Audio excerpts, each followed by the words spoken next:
welcome to an exciting episode of PFA Breakthrough Success Show. In this show, we get to interview some of the uprising leaders in our company, and we're going to talk about their success stories, how average and ordinary people comes from different walks of life, and because of the PFA opportunity, they're having breakthroughs in their life and in their career. Today, I am very excited to have one of our uprising leader, Tom Lee, to be on this show. So Tom, thank you so much for your time and welcome you to be on the show. Thank you for having me, Jack. I appreciate this opportunity. Good. Well, Tom, you only been with our company PFA for a little over 2 years, so you're considerably pretty new to our company. But in a very short amount of time, you have achieved some great success. You know, a lot of people can learn about. And today we want to get to know some of your stories. Let's go ahead and start. Share with the audience a little bit about your upbringing, your background, your life before PFA. Sure. Well, thank you so much for that, Jack. Through my years in California, of course I went to school here, and I actually was going to firefighting before. Not a lot of people know that, but I went through a fire academy. I was going to be a firefighter. I got hired, as a matter of fact. That's a very honorable position. I always want to help people, yeah, and that's why I chose that profession.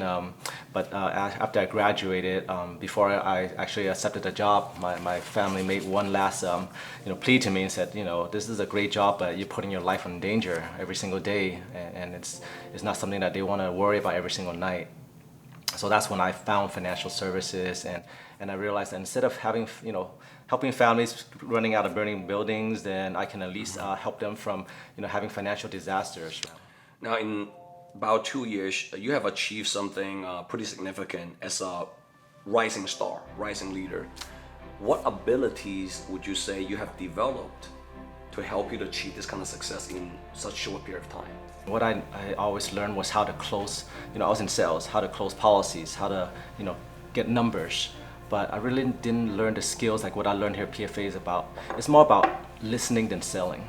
It's about learning to hear what the people want and building a relationship instead of building, just having a transaction.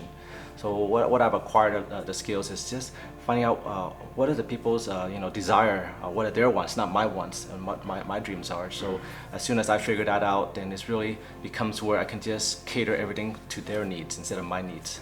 And so it's really, I've never learned that before in the corporate world. It's always just meeting quotas and doing my job and punching in time in, clocking in, clocking out. But with PFA, I definitely learned to be elevated at a different mindset. Got you. Yeah. If there's one thing you can say, what is that one thing you love most about PFA? Wow, yes, there is a lot of things that I do love about PFA. Of course, the ability to go meet different people, the time freedom, but most of all, I really love the people in PFA. It's really the culture. Mm-hmm. The culture itself I have never seen before, is because regardless of where you're at in what city, they're always welcoming you. They always want to teach you and always want to help you grow. And to me, when you have such a tight-knit group that continue to support each other, that to me is the biggest difference between PFA and all the companies out there. Got you.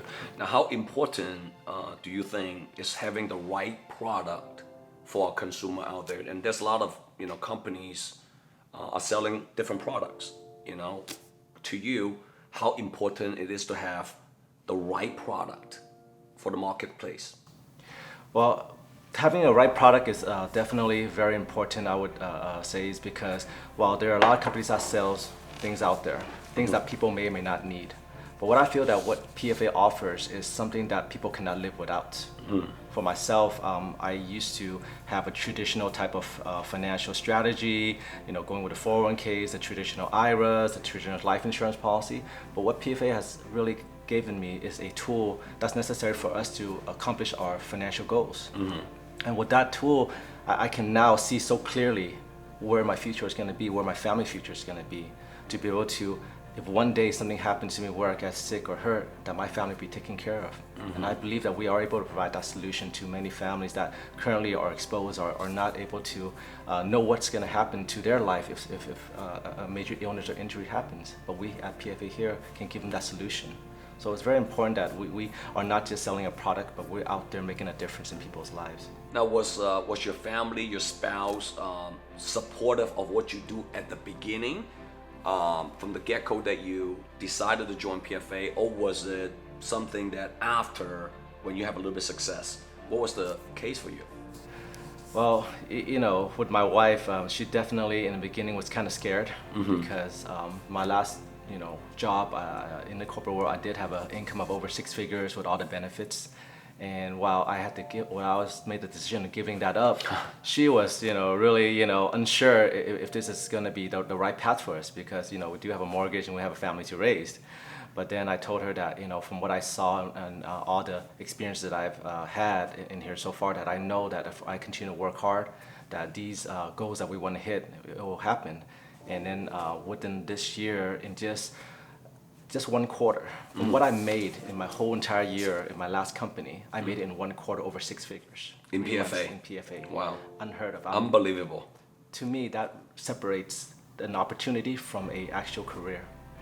Right? So this actually gives me the chance that I can provide for my family, that I don't have to struggle anymore, to be able to, you know, work all the 9 to 5s and to be part of that, you know, that never-ending rat race. Now, there are a lot of people probably fail many times in their life, and they're scared of trying new things. And even though they're not happy of where they're currently at, but because of many failures, they don't want to try a new thing. But they want to, but they don't want to try a new thing because they're afraid to fail again. If there's one thing you want to say to those people, what would you want to say to those people? I'll let them know that while it is a risk that you're taking and it is scary to give up everything that you know and to be comfortable where you're at, I would say it's a bigger risk that you don't try. Because imagine just living your life knowing that there's nothing more that you can do and that you can be stuck, you know, with the life that you're dealt with without any hope of financial freedom. That to me is something that I don't want to just tell my kids to settle. I want to show them, I want to inspire them that look, anything that you want in life is possible. You can work hard, but work hard at the right thing with the right company. Okay. Any last piece of advice for our leaders in PFA to wrap up this interview today? Well, I mean, I don't believe that, you know, there's this one advice, but I believe that if your heart is true and you truly want to help others, anything that you ever want in life, you can accomplish. I just think that, you know, as long as you're willing to give and continue to help others, in return, your life will be okay.